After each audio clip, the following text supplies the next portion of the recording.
Hello बच्चों, चलिए इस प्रश्न को पढ़ते और समझते हैं कि प्रश्न में हमें क्या बोला गया है। ठीक है, तो हमारे यहाँ पे प्रश्न है कि अभिकथन हमारा जो असर्शन है वो बोला गया है कि वक्तव्य पहला हमें बोला गया कि 10 एक समान गेंदों को 4 अलग अलग बॉक्सों में वितरित किया करने के तरीकों की संख्या जबकि कोई भी बॉक्स खाली ना हो वो हमारा 9C3 है। ठीक है, कारण में रीजन में बोला है वक्तव्य दूसरे में कि 9 अलग अलग स्थानों में से 3 स्थान चुनने के तरीके की संख्या 9C3 है। तो दिए गए विकल्प में कौन सा विकल्प सही होगा ये हमसे पूछा गया है। तो चलिए इस प्रश्न को हल करने से पहले हम मुख्य अवधारणा को देख लेते हैं। ठीक है, तो बात करते हैं मुख्य अवधारणा का।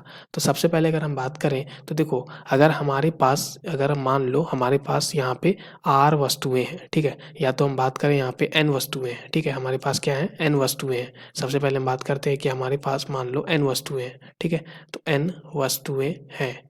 ठीक है, तो n वस्तुओं को r लोगों में विभाजित करना है, r लोगों में हमें बांटना है। तो इसके तरीके क्या होते हैं हमें, तो देखो यहाँ पे सबसे पहले हमारे पास r लोग हैं, तो r लोगों को मिला के हमारा n वस्तु बचेगा। तो x1 जोड़ x2 जोड़ x3 जोड़ x4 से लेके हमारा xr यानी कि r लोग है हमारे पास, और इन सब में जो भी वस्तुएं बटी होंगी उन सब का जो सम होगा वो हमारा n होगा। ठीक है, तो इस तरह से बांटा गया है। तो शर्त हम अगर बात करें तो शर्त हमारा क्या है कि कोई भी व्यक्ति, ठीक है, कोई भी व्यक्ति, ठीक है, कोई भी व्यक्ति यहाँ पे हमारा कुछ भी वस्तु पा सकता है, कुछ भी संख्या, कुछ भी संख्या, ठीक है, किसका, वस्तु का, ठीक है, वस्तु का पा सकता है, वस्तु का पा सकता है। ठीक है, ये हम जानते हैं। तो कुछ भी संख्या वस्तु का पा सकता है कि मान लो पहला जो आदमी है वो हमारा 2 वस्तु लिया, दूसरा आदमी हमारा 3 लिया, तीसरा आदमी मान लो 0 लिया। तो यानी कि ये हम निकालने वाले हैं। तो अगर हम बात करें तो आ ऋणात्मक, ठीक है, आ ऋणात्मक, आ ऋणात्मक पूर्णांकीय जो हल होगा, ठीक है, पूर्णांकीय हल, ठीक है, इन वस्तुओं को बांटने का वो हमारा क्या हो जाएगा, n जोड़ r minus 1 C R minus 1 होगा। ठीक है, ये हमें पता होना चाहिए। अब देखो यहाँ पे अगर हम देखें तो ये हमारा क्या है कि यहाँ पे हमने n वस्तुओं को r लोगों में विभाजित किया था। ठीक है, इस तरह से कि कोई भी व्यक्ति हमारा यहाँ पे r ऋणात्मक यानी कि या तो 0 से बड़ा हमेशा पा रहा होगा। ठीक है, तब हमारा कुछ ऐसा सूत्र होता है।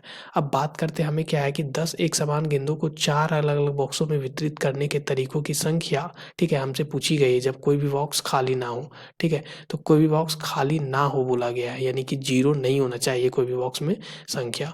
तो हम यहाँ पे हमारे पास कितने हैं, तो 10 यहाँ पे क्या है हमारे पास, तो 10 एक समान गेंद है और 4 अलग अलग बॉक्स है। ठीक है, तो यहाँ पे हम बात करते हैं हमारे पास 4 अलग अलग बॉक्स है, तो मान लेते हैं कि माना बॉक्स, ठीक है, यहाँ पे हम क्या मानते हैं, माना बॉक्सों की जो हमारे यहाँ पे बॉक्स जो हैं, ठीक है, माना बॉक्स बॉक्स जो हैं वो हमारे x1, x2, x3 और x4 हैं। तो यहाँ पे दिए गए प्रश्न के अनुसार x1 जोड़ x2 जोड़ x3 जोड़ x4 जो होगा, ठीक है, वो हमारा 10 होगा।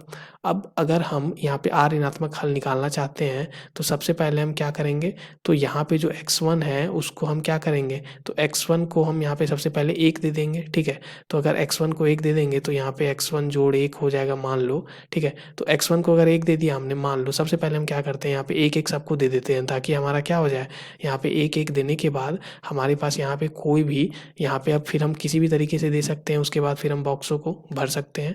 तो यहाँ पे सबसे पहले हम इसको 1 दे देंगे, 1 इसको भी दे देंगे, 1 इसको भी, 1 इसको भी, हम यहाँ पे बॉक्स में हम क्या करेंगे, बॉल को रख देंगे। ठीक है, तो यहाँ पे हमारा जो गेंद है वो हम 1 1 सब में दे दे रहे हैं सबसे पहले।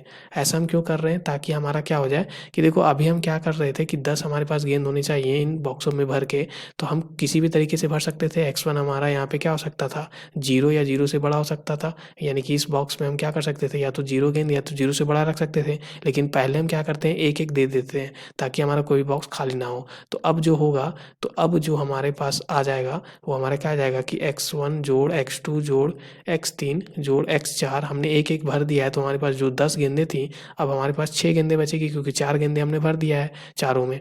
तो अब जो होगा वो x1 हमारा यहाँ पे क्या हो जाएगा, 0 या 0 से बड़ा हो जाएगा। ठीक है, तो ये हमारा शर्त यही था हमारा कि x1 जो हो हमेशा 0 या 0 से बड़ा हो। ठीक है, यानी कि अब हम इसमें 0 रख सकते हैं, ठीक है। तो इसमें हमारा जो है वो 0 या 1 या 2, ठीक है, ऐसे 6 तक हम रख सकते हैं, ठीक है, ऐसे, ठीक है, या 3 या 4 या 5 या 6 रख सकते हैं इसमें अब गेंद, ठीक है, या बॉल हम बात करें।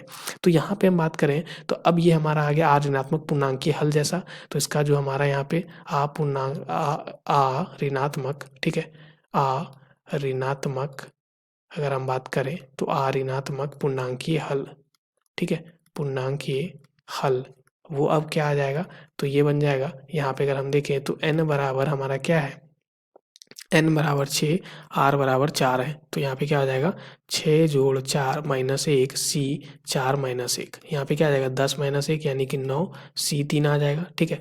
और यही हमें पहला वक्तव्य में दिया गया था, तो ये हमारा 9 c 3 ये हमारा पहला वक्तव्य सत्य आ गया। इसलिए दूसरे वक्तव्य में बोला गया कि 9 अलग अलग स्थानों में से 3 स्थानों को चुनने का तरीका, ठीक है। तो 9 हमारे पास स्थान है, दूसरा वक्तव्य देखें तो 9 स्थान है, ठीक है। तो यहाँ पे हम बात करें 3 2 5 6 7 8 9, तो 9 स्थान में से हम 3 को चुनना चाहते हैं, ठीक है। तो चुनने का जो तरीका होगा, ठीक है, तो ये तरीका जो होगा वो हमारा क्या होगा, 9 स्थान में से 3 को हम चुन लेते हैं तो 9 से 3 होगा, ठीक है। तो यहाँ से हमारा दूसरा भी जो कथन है वो बिल्कुल सत्य है।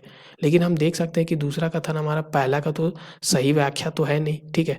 जो जिस तरह से हमने मुख्य अवधारणा में देखा था वैसा कुछ यहाँ पे दूसरे वक्तव्य में बोला नहीं गया, तो इसलिए हमारा ये सही व्याख्या नहीं होगा। दोनों कथन तो सत्य हैं लेकिन यहाँ पे सही व्याख्या नहीं है, इसलिए विकल्प हमारा बा जो है यानी दूसरा विकल्प इस प्रश्न के लिए सही विकल्प होगा। आशा करते हैं आपको इस प्रश्न का हल समझ में आ गया होगा। धन्यवाद बच्चों।